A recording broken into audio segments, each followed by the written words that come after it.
Mars 1933. Ian Fleming est alors reporter pour l'agence de presse Reuters.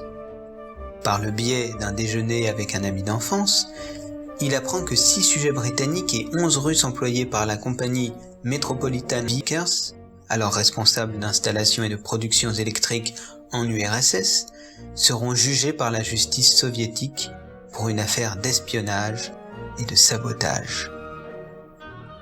Fleming part aussitôt prévenir son employeur du scoop, qui pour le féliciter, l'envoie sans tarder à Moscou, pour aider l'équipe des correspondants permanents déjà en place.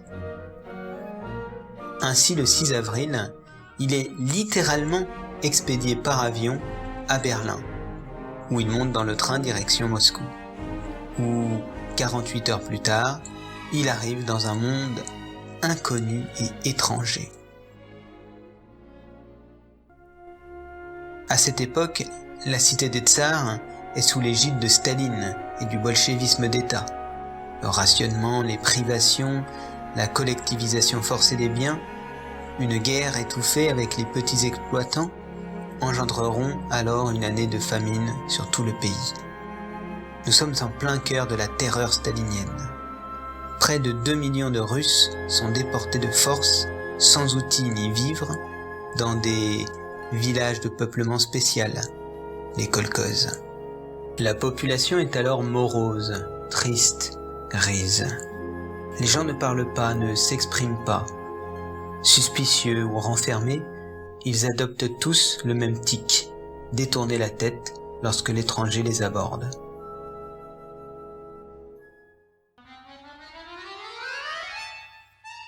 Or, dans son costume londonien du dernier cri, à l'étoffe de luxe, Ian Fleming ne passe pas vraiment inaperçu.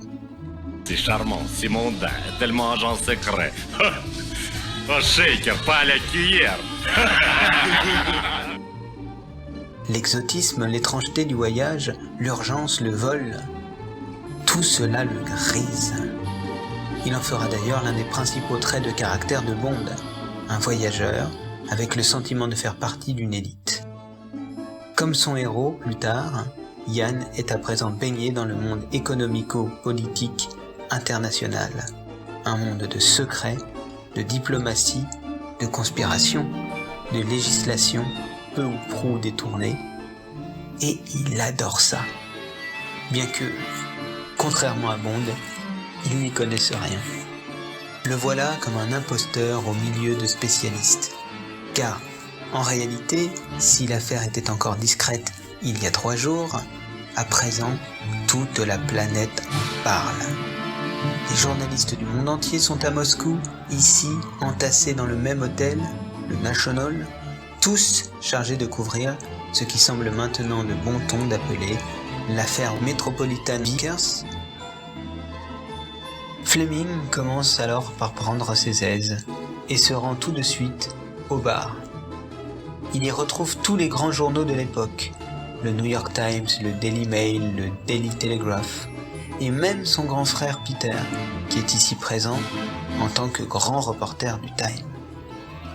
Toujours dans son complexe de l'imposteur, Fleming se prend alors au jeu et commence à écrire des articles enflammés et pleins de tournures littéraires pour faire comme les autres Hemingway en puissance. Cette nuit, des milliers d'adversaires de l'État soviétique sont tapis dans les caves, la mâchoire serrée. Jusqu'à ce que son patron moscovite, Robin Kincaid, lui fasse remarquer d'aller au plus bref et surtout de ne pas broder sous peine d'écrire des énormités. Il n'y a que très peu de caves dans les immeubles de Moscou, Yann. Soit, Fleming en restera au fait. Sans s'en rendre compte, le futur auteur des James Bond viendra de prendre une leçon d'or qui lui servira à son style d'écriture. Toujours aller droit au but et surtout se renseigner avant d'écrire. Mais le rédacteur en chef m'a appris un point capital. Le maître mot d'un grand article, ce n'est pas qui, ni quoi, ni quand. C'est pourquoi. Lors des auditions, Fleming comprend que tout ceci est un véritable spectacle. et une démonstration de l'autorité stalinienne. Pendant la semaine de procès, le jeune journaliste voit défiler les différents protagonistes qui sont victimes d'un simulacre de justice. D'ailleurs, il se rend vite compte que les accusés se défendent à peine, comme si tout cela, n'avait qu'une importance de façade. Il le sait bien, ils seront tous jugés coupables. Un témoignage pourtant ressort du lot, et le marque, celui de la secrétaire d'Alan Mankhouse, le responsable de Vickers, la Russe Anna Kutusova. Cette dernière fut enlevée de force toute une nuit, le 25 janvier 1933, par les agents de l'OGPU, le futur KGB, juste avant le procès. Elle reviendra à son travail le lendemain matin, terrifiée et chancelante. Et si je refuse? Alors vous ne sortirez pas de cette pièce vivante. Elle fut certainement victime de pression pour témoigner et espionner ses employeurs. Je ne dirai rien, parce que si vous dites un seul mot, on vous tue. Des informations sur sa vie sexuelle ont même été divulguées à la presse pour la discréditer. Ôtez votre veste. Tournez-vous. Quelle fille ravissante. Asseyez-vous. Chose qu'aucun journaliste ne cautionna et n'utilisa par dignité. Cette histoire fut, sans aucun doute, à l'origine de celle de Tatiana Romanova dans From Russia with Love, comme l'avait précisé un jour Cubby Broccoli. Caporal des services de sécurité, Tatiana Romanova. Au final, grâce à l'intervention des diplomates anglais, les 6 condamnés furent finalement expulsés d'Union soviétique, sauvés par l'ambassade de Grande-Bretagne. Pour l'histoire, Fleming et Kincaid n'eurent pas le scoop et ne furent que seconds à pouvoir transmettre le verdict du jugement. Le premier était en fait, au moment de la libération, au téléphone, tout simplement. Quoi qu'il en soit, Fleming resta 1 semaine supplémentaire à Moscou. Il observa ainsi le mode de vie des soviétiques, mangea du caviar, but de la vodka et attrapa un ver solitaire dans la foulée.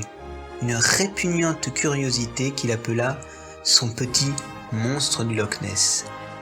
Il manqua aussi, de peu, d'obtenir une interview de Staline lui-même, s'excusant par une note manuscrite envers le jeune journaliste de ne pouvoir venir. Comme quoi, on peut déporter des millions de gens et rester courtois. Le vrai professionnel reste courtois. Je ferai preuve envers vous de la même courtoisie. Son séjour modela donc Fleming à suivre un anti-bolchevisme passif. Cependant, le contact avec la population slave lui permit aussi de ne pas faire l'amalgame.